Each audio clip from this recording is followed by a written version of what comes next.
ఇప్పుడు మా పాపను కూడా స్కూల్ కి తోలేయాలంటే మాకు భయం వేస్తుంది. అబ్బాయి గురించి మీకు ఏమైనా తెలుసా అన్న? ఇంతకుముందు ఎప్పుడైనా చూసారా అన్నని?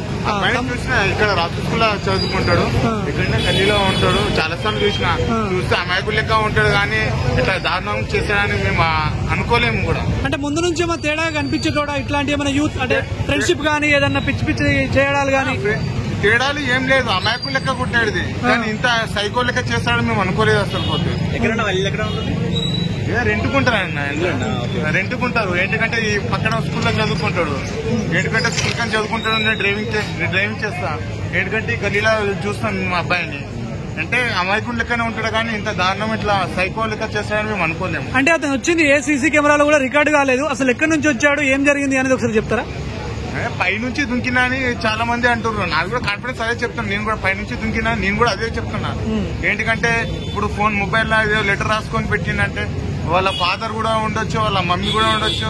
బ్లడ్ మరకలు ఉంటాయి. పోలీసు వాళ్ళు చాలా రిస్క్ వాళ్ళు ఎంతో కష్టపడ్డారు 5 days నుంచి. వాళ్ళు కూడా ట్యాక్స్ చెప్పాలి పోలీసు వాళ్ళకు కూడా.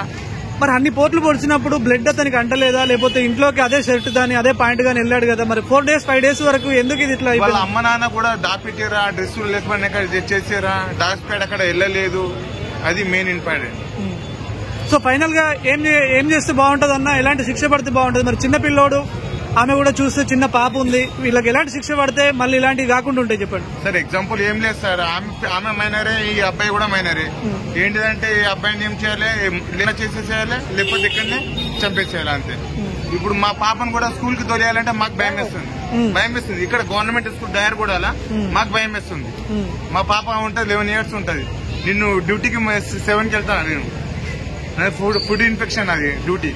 నేను 7కి వెళ్తాను. నేను ఇప్పుడు పాపని స్కూల్ కి తోలిచ్చినాక నేను డ్యూటీకి వెళ్తాను.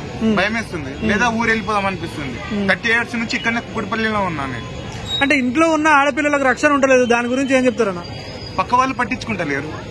ఇప్పుడు ఏంటిదంటే పక్క వాళ్ళు మా పాపను మీ దగ్గర పెడుతున్నామా అని అంటే కూడా వాళ్ళు డోర్ కొట్టినా వాళ్ళు పలుకుతలేరు. వాళ్ళ ఇంట్లో వాళ్ళే టీవీ పెట్టుకుంటారు, వాళ్ళే కవర్ చేసుకుంటారు.